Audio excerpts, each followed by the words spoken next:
Welcome to another episode of the STR Sisterhood. I'm your host, Stacey St, and thank you for allowing me to be a part of your day today. Now, before we dive into this interview, I want to share a quote with you that I recently read that resonated with me. And it says, "Decide what you want, declare it to the world, see yourself winning." Those inspiring words come to us from Misty Copeland. And my guest today is indeed winning.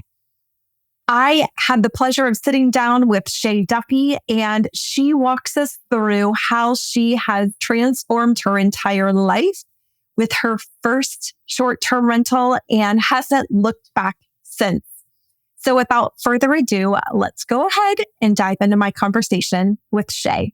So today we are here with Shae Duffy. And Shae, before we dive into the convo, just thank you so much for being with us. Thank you so much for having me today, Stacey. This is going to be so fun because I know you are a wife, you are a mom, you have your hands in multiple businesses, and I think we have a lot in common. Okay, so before we jump into some of my questions, let's have you just start off and share a little bit about who you are and what you do. Well, my name is Shae Duffy. I live in a tourist destination. I live near Branson, Missouri, which gets around 10 million visitors per year. My husband and I are business partners. We have a real estate brokerage with 8 wonderful agents. We have a construction and development business, and we also manage 5 short-term rentals at the moment. There will be a total of 9 by the end of the month. And then we are also currently building a total of 14 homes that are short-term rentals. So it sounds like you just basically sit around and eat bonbons and watch soap operas with all your time. Is that right? Pretty much, yeah. Yeah. You have your hands in a lot. And I'm excited to unpack some of that with you because I think, like you, I'm very much the type of person where I go after what I want. And it sounds like you are the same. So I'm excited to ask you some of those questions. I'm curious, how did you even get into real estate and the short-term rental world to begin with? It all started with getting my real estate license. We moved to the Branson area in 2016 from Chicago. When we lived in Chicago, I was an interior designer. So I assumed I wouldn't have as much career opportunity as a designer in the Branson area. So I got my real estate license thinking, well, maybe I can sucker some of my clients into letting me design their homes. But it really took a while to get going as a real estate agent in a town where you don't know anyone. So I spent 2 years cold calling and door knocking until we finally got going and got busy. And over again, I kept having clients that were interested in investing in short-term rentals, being that I was selling real estate in a tourist destination market. But the market that I'm in, there are restrictions and there's a lot to know and there was a lot to learn. And I ended up joining a brokerage that specialized in short-term rentals. So after a while, most of my clients were investors, and I just kept seeing the numbers that they were looking for, the projections, and the income that people can get from these things. And it just lit a fire that, I wanted to have a short-term rental, but we didn't have money. So it didn't take long to realize, well, we live just over the state line in Arkansas, and there are no restrictions there, but we're only 25 minutes to Branson. We're right by Table Rock Lake. The house I'm living in would be a great short-term rental, which required us to move out and have somewhere to go. So we partnered with our friends and we bought a shop house right down the road from where we were living. It was not glamorous. It was not pretty. It was very industrial. And with my background as a designer, it was a difficult decision. But we moved our family into the shop house so that we could turn our primary residence into a vacation rental. And we had figured it would gross roughly 30 grand its first year, but it ended up grossing 52. And then the next year it grossed over $80,000. Wow. That is so fun. I have so many questions to ask you. First, you mentioned that you spent a couple of years doing cold calling and door knocking. And I think for a lot of folks who don't have experience in cold calling or door knocking, like that, the thought of that could make them break out in hives. Talk to me a little bit about your mindset when you went cold calling and door knocking. How did you get yourself in a frame of mind where it was okay to hear a no? Well, honestly, I had a great mentor who had been through those things, a more experienced agent, and she gave me a script. And so scripts were really helpful because and I still get nervous if I cold call. Nobody likes rejection, but it is a lot easier to have a script in front of you and you can just read it. You add your personality, of course. So I had a mentor encouraging me. I was prepared with scripts, and I just reminded myself that the worst thing they could do is say no. And I'm never probably even going to see them again. And I'll just move on. But the yeses I got ended up being so powerful. I cold called a for sale by owner one time off of Craigslist. And I ended up meeting him. We hit it off really well. He had bad experiences with other agents. And so I knew I really needed to show my value. It was also a high-end home.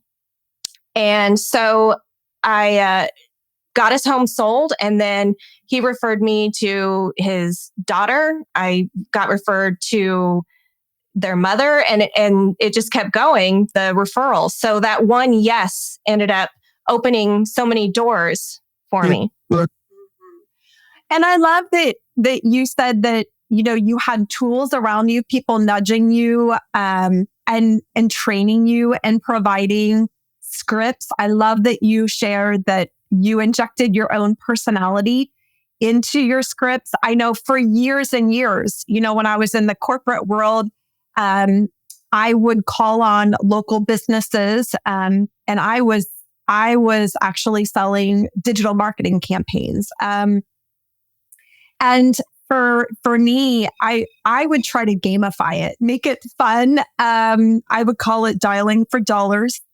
When I drive around and look at real estate, I call it driving for dollars. It's all about dollars.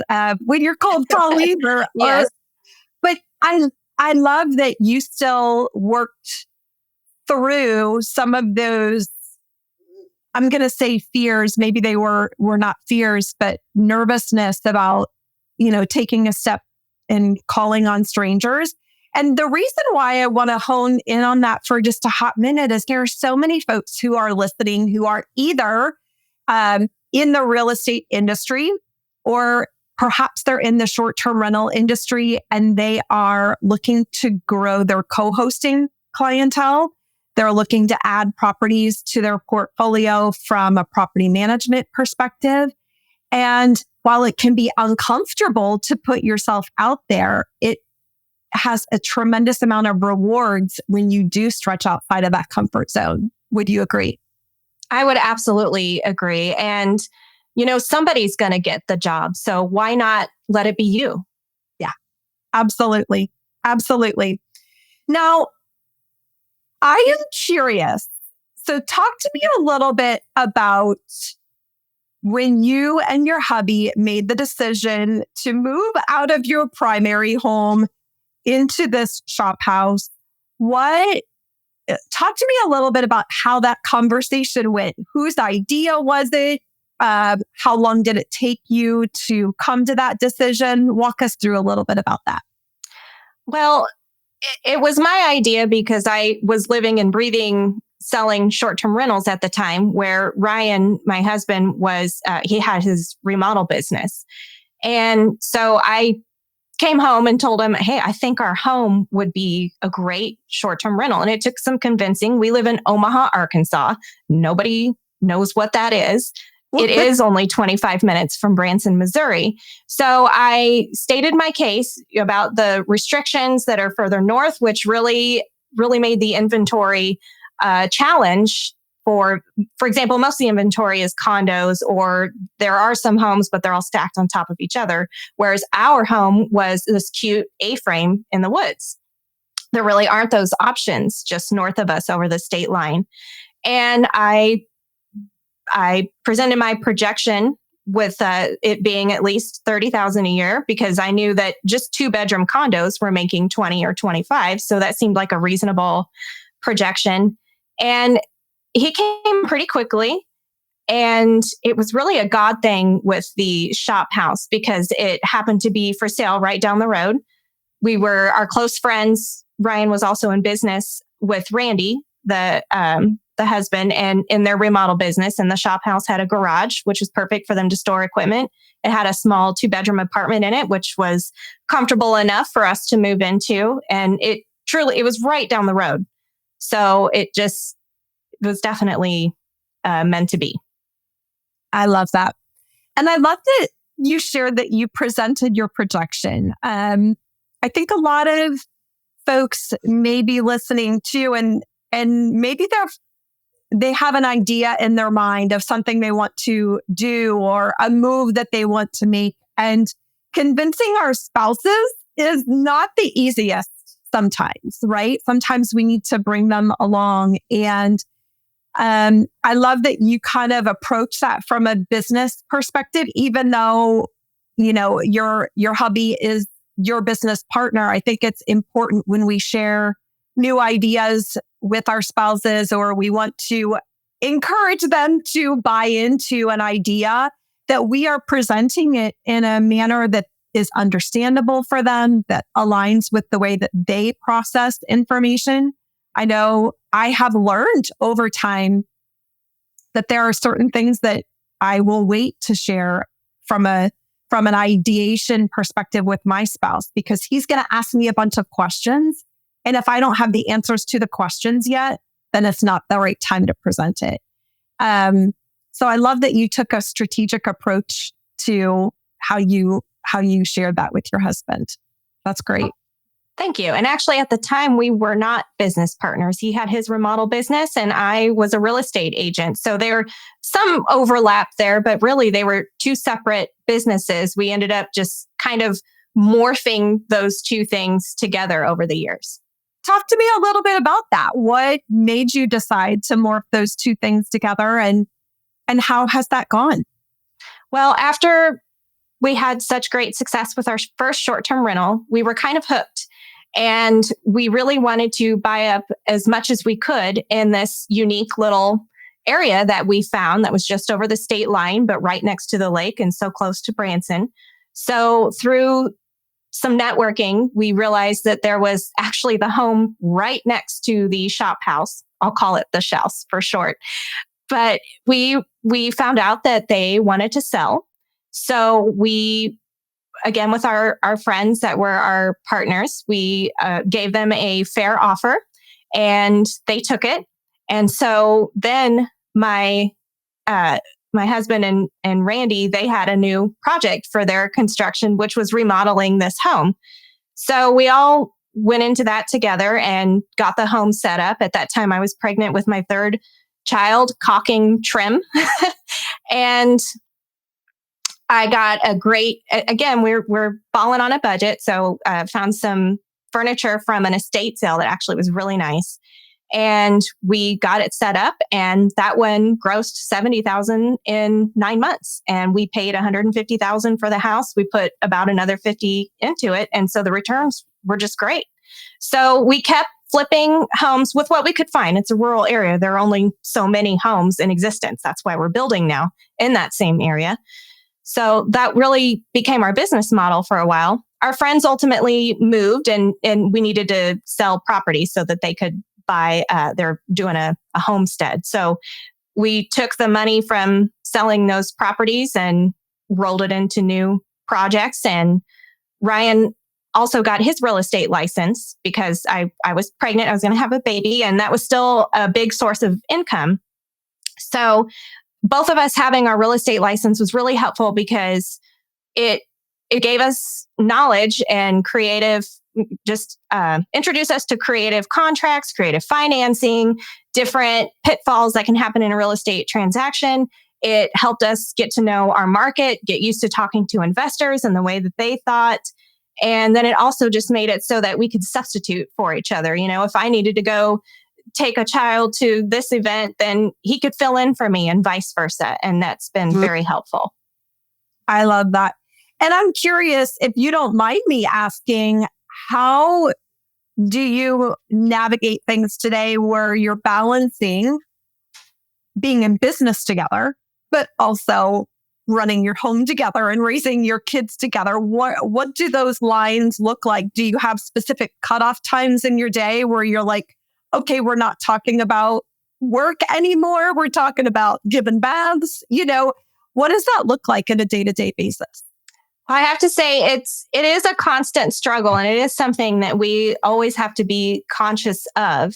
And Ryan and I are both risk takers where we kind of go with the flow. So I wouldn't say there's necessarily a schedule, but we just grab the moments when we can. So if we realize that we have an opening in our schedule in the middle of the day while the kids are at school, we'll go grab lunch together. I won't say that we don't talk about business. We do, but we both love that. And we both appreciate bouncing ideas off of each other. I think it's really made our marriage stronger. But we do, I think the biggest thing for us, because we live next to the lake, that's the whole reason we moved here, is going boating, honestly, because our phones don't work as well. And it's kind of hard to talk business whenever you're in the water splashing around. So that is actually a huge tool that, if you want to call it that helps our family just be present in the moment. But as far as how we balance business, being in business together, it is helpful for us to have skill sets that overlap so that we can substitute for each other. But we also are able to identify each other's strengths and weaknesses. So for example, I have a background in interior design. So for all of our projects, I do the finish specification, I do the furniture selection, and he does not even try to put in any opinions. That is my lane. He stays out. He respects that. But then on the flip side, he's better with budgeting for the projects. And I don't want anything to do with that anyway. So no. we kind of have our own lanes, but there's a lot of overlap, which helps us have the flexibility to balance everything. Now, what if he does the interior design budget and that budget isn't big enough? How do you navigate that? Well, that part of the budget, I do help him. I do help him with it. All right. Good. You've got input. I love it. Yeah. But I mean, we've definitely had some tight budgets, and just being creative, and, you can make something look fantastic on a budget. And let me ask you a little bit about that. I have a couple of other questions about navigation with family and work, but now that you mentioned that, talk to me about some of your favorite creative ways. If you've got a small interior design budget, what are some of your favorite creative ways to navigate around that? Well, the least expensive, most impactful way is paint, because it doesn't matter what color you use, they all cost the same. So I think bold paint colors. Lately, I've been painting the ceilings and the walls all the same color, which actually makes the space look bigger and kind of more all-encompassing. So I would say paint is the biggest way to make a big difference. But then just sourcing maybe some, like I said, estate sales or flea markets, because it's twofold. You can get some great things on a budget, but then you can also have some vintage pieces in your space, so it doesn't look like Wayfair and Target just threw up all over the house. That's so funny. I have seen some houses that I wish Wayfair and Target would throw up. Now, talk to me about your kiddos. So how old are your kiddos, and how do they get involved in your business, if at all? So they're 11, 6, and 3. And our 11-year-old very much has an entrepreneurial mindset. We actually homeschooled him for a couple of years while we were getting all of this going. So he was already involved in the business, whether he wanted to be or not. So we came up with, actually, he we all came up with a plan for him to be involved. He was really into mixing hot sauces. He would mix up all of our hot sauces and make different things for Ryan to try. And he actually stumbled upon a really good mix. And so off of Amazon, we bought some bottles, and they actually have little kits where you can print your name on them and they can be vacuum sealed. So we worked with him to come up with how much he was going to need for material for his hot sauce concoctions, and made sure he wrote down the recipe so that it's the same every time. How much did the bottles cost? Okay, the general rule of thumb is you mark that up by 3. And then we place them in our short-term rentals. We would have a sample for people to just try. And we'd have a little story about that it was Gavin's hot sauce business. And they had the option to buy a bottle of hot sauce. It was just the honor system where they leave the cash on the counter. So he was able to leverage the short-term rental business to start his own little side hustle. I love that. I love that so much. So now I have to ask, first of all, what is the name of the hot sauce? Oh gosh, I can't pronounce it. It's big. My son's a science kid. He just is always spitting out streams of very detailed scientific facts that I'll have to get back to you on that. It's the chemical name for the thing that makes things spicy, but I can't think of it off the top of my head. And so, what has it been like to watch your son launch a business? What has it been like as a mom to watch that process take shape? And, I'm sure there's some motherly pride that is bubbling up in your heart every day when you're watching him make hot sauce. Absolutely. That's the number one thing, is just pride. I'm very proud of him, and I love seeing this entrepreneurial side of him and the experience, because they really don't teach this stuff in school. And he's very interested in our businesses. He uses the term STR. He doesn't call them Airbnbs.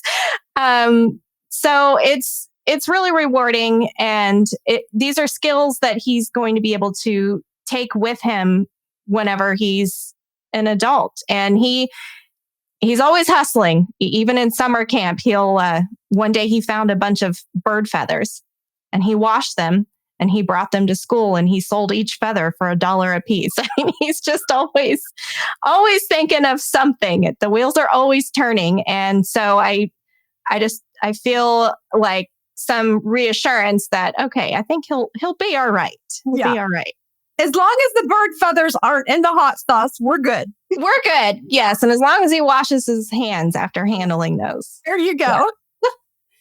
I'm curious, from your perspective and vantage point and what you're seeing in the market, what do you see as the future of successful short-term rentals? I know that there was a huge boom after COVID, and, quite a lot of folks have found themselves in a spot of struggling. What say you? What do you feel like is going to define the successful STRs versus non-successful STRs in the future? Yeah, it's been interesting as a realtor who has sold a lot of short-term rentals, and then also an investor. And then I'm also in a lot of the groups, which, by the way, I love your Facebook group. I get a ton out of that. But it's kind of been interesting watching the conversations over the years, from the big boom, and then, now that interest rates have increased, now that so many people are investing in short-term rentals, it's kind of like the cat's out of the bag now. And on top of that, this is a time where it's very expensive to travel. And so it's kind of all of these things coming together at the same time. And then there's also restrictions to deal with in a lot of markets. But in the market I've been in has had restrictions for years. Branson is an established vacation rental market. So I think that so many markets where there are vacation rentals, especially established markets with restrictions, a lot of them are these big developments where they're condos or they're stacked on top of each other. And for a long time, people could just throw them on Airbnb and call it a day and they were just cash machines. But those times have changed. So on top of beautiful interior design, which I think most of the people in the industry are aware that that's really crucial, I think unique builds are important too. Places where the home itself is the destination.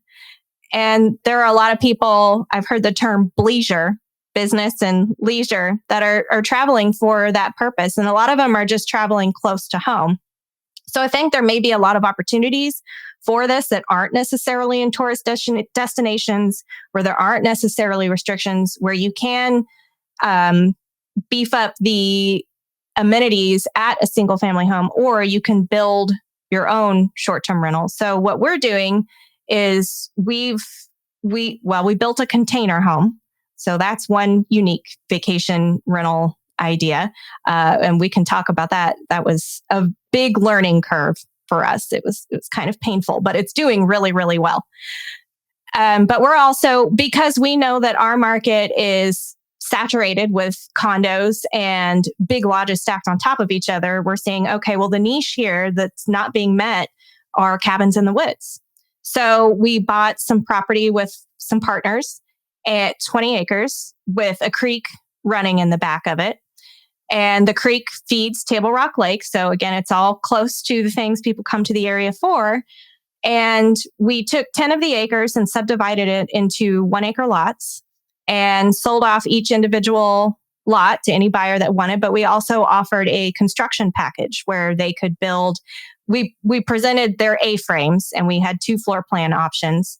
So our clients are able to get a construction loan and build homes that are short-term rental eligible. We've already, in our covenants and restrictions for the subdivision, we've written in that exclusively that vacation rental is allowed, because if there ever are restrictions across the nation, it's been pretty common for, if it's in the covenants and restrictions, that that'll just get grandfathered in. So we're thinking ahead of that sort of things, but we're offering a product, and the development did sell out, but we're offering a product with a cabin in the woods and the creek in the back that you can't find in our market. And yes, there are 10 of them, but we're not worried about them competing against each other, because they're going to be drawing the market share away from Branson and from the condos.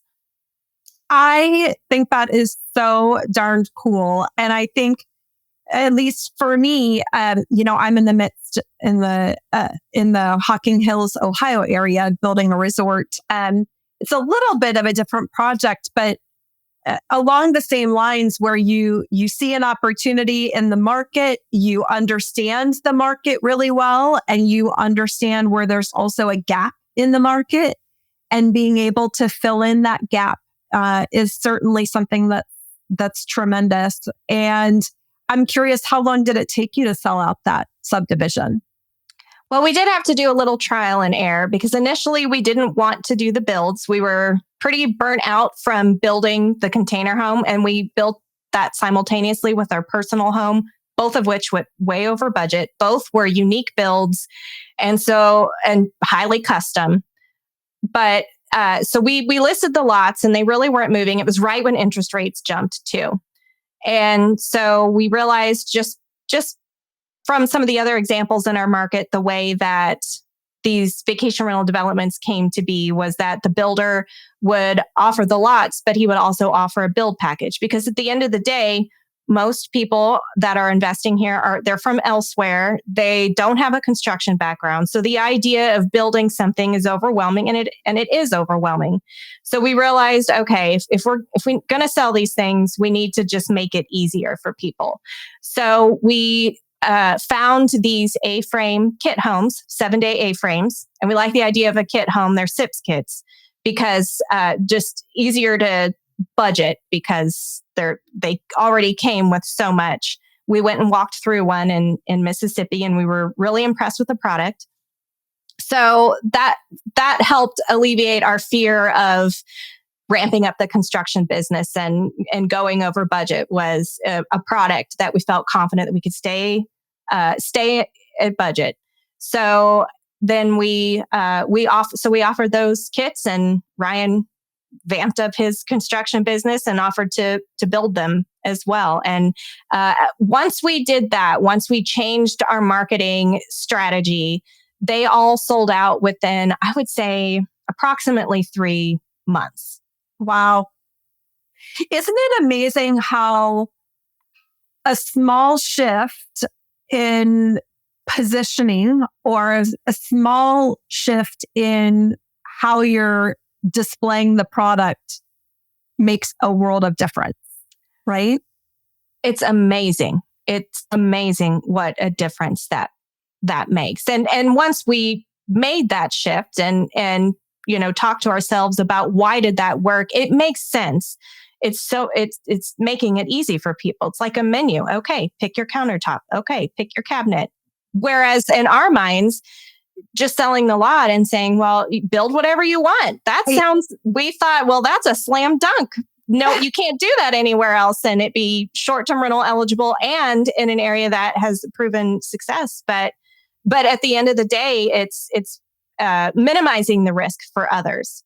So while we were trying to minimize the risk for ourselves by not being the builder, we were making the risk for our end user greater. And so ultimately taking the risk ourselves seemed to prove to be the best strategy.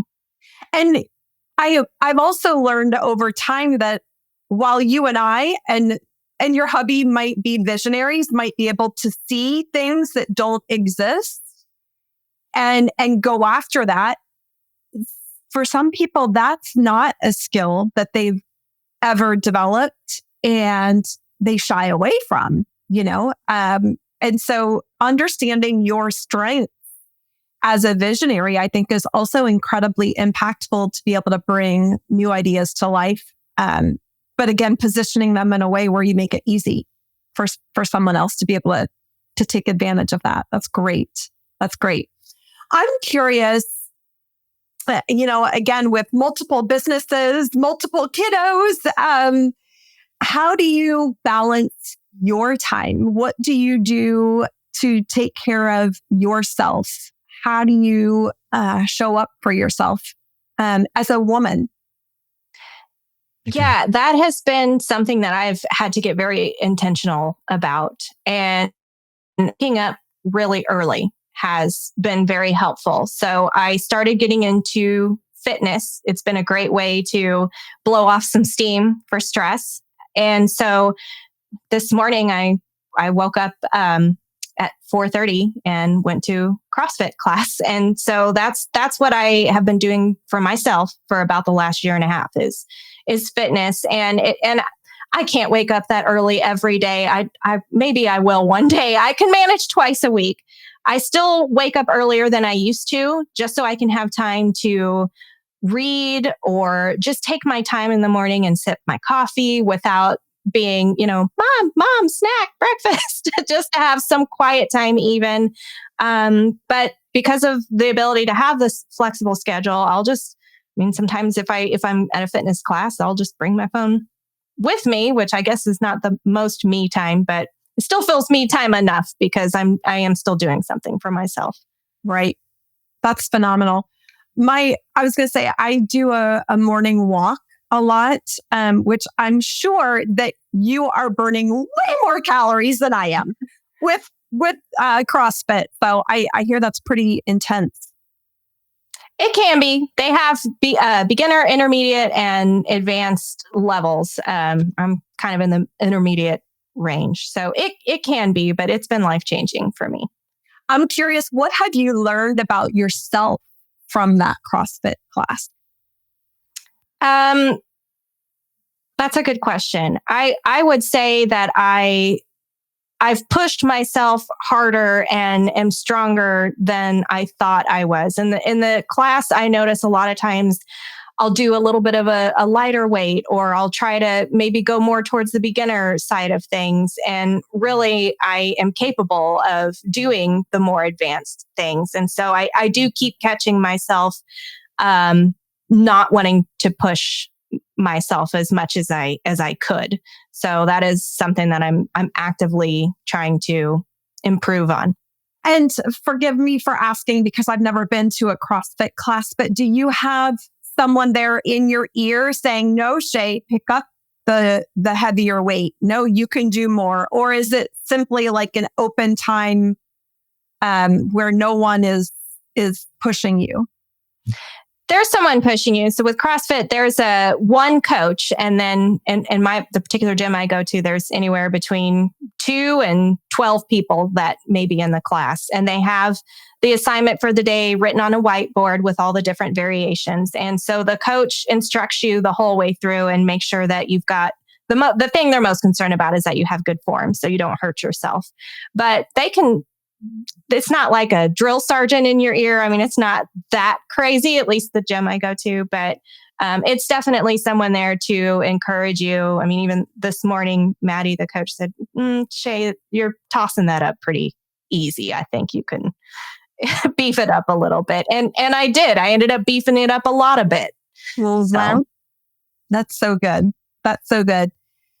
So I actually just have one other question along the short-term rental lines. If someone were just starting out in the world of short-term rentals or real estate investing, what words of wisdom would you have for them?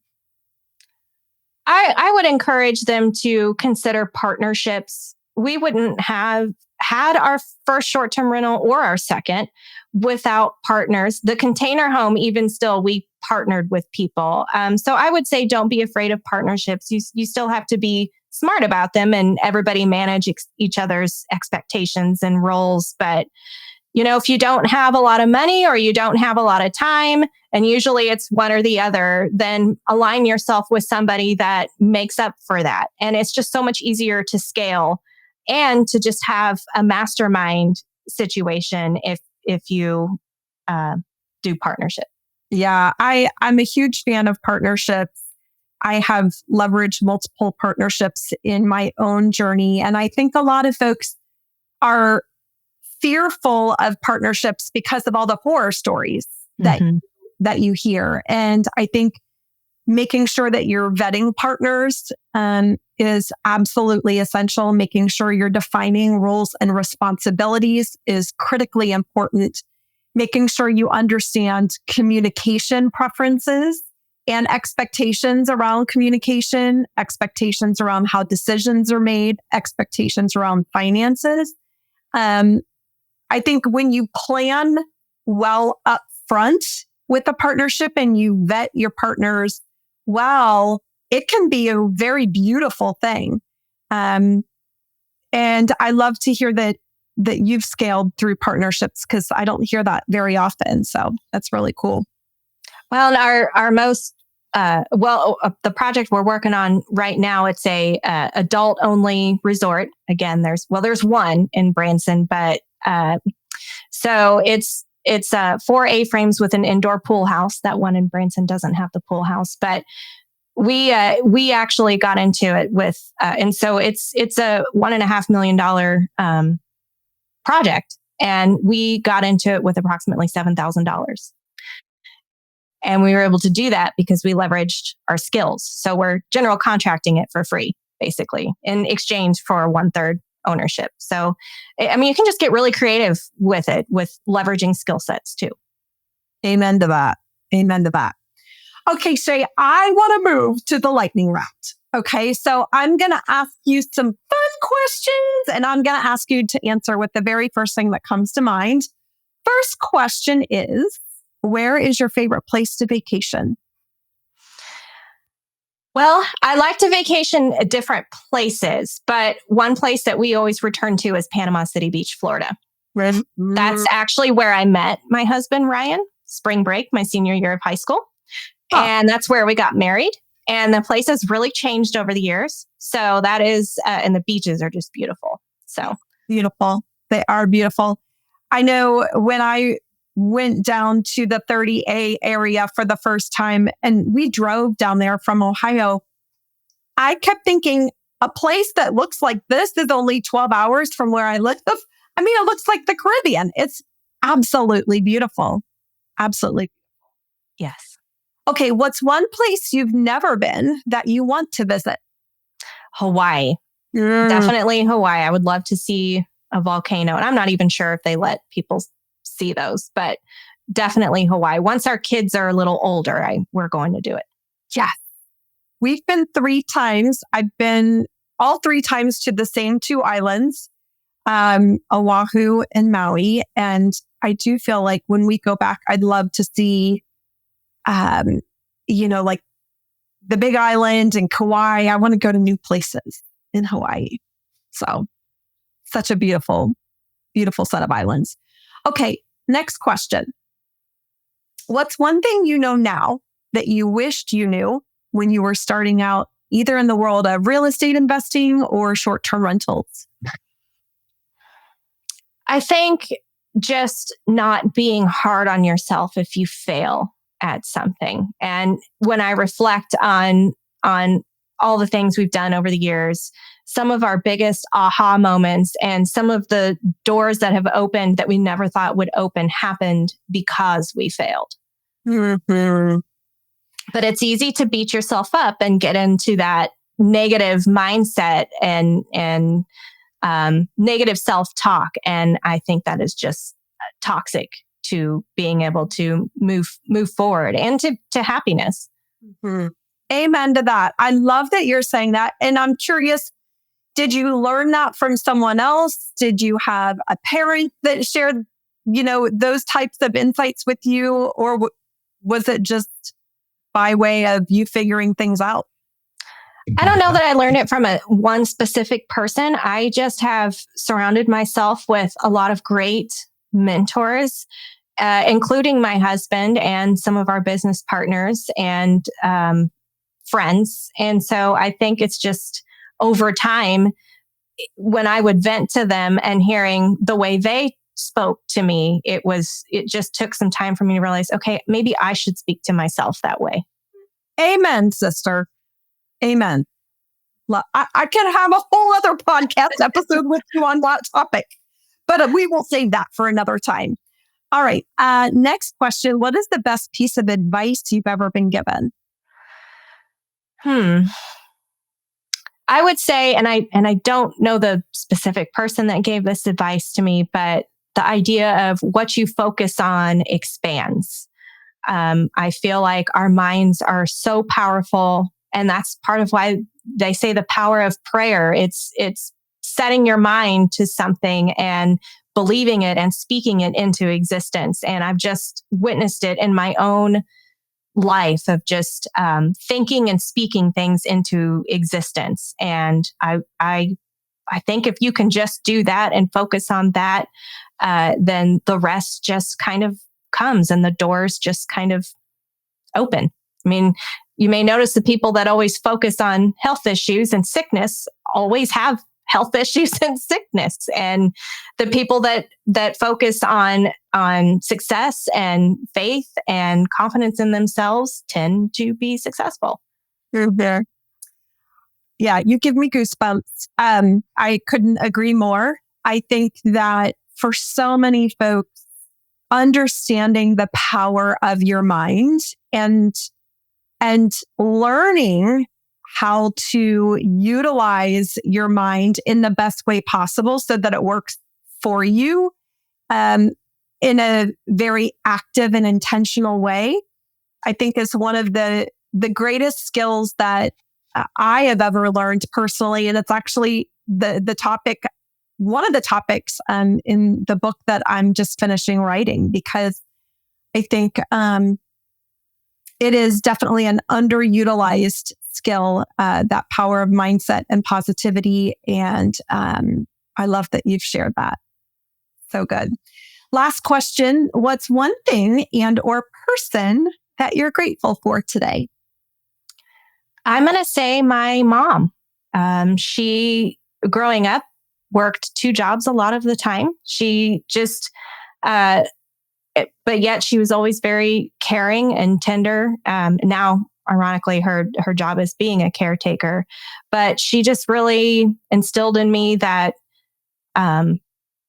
the importance of being a woman with independent ability to be independent and have skill sets, but also, being there for your children. She was somehow able to do all of that. And one thing I love about my mom is her sense of humor too. I mean, it can be a stressful situation and she will bust out with something awkward and hilarious. And I love that about her. That's so cool. How often do you get to see her? About once a week. They live 45 minutes away. So approximately once a week. And they help us with our kids a lot too.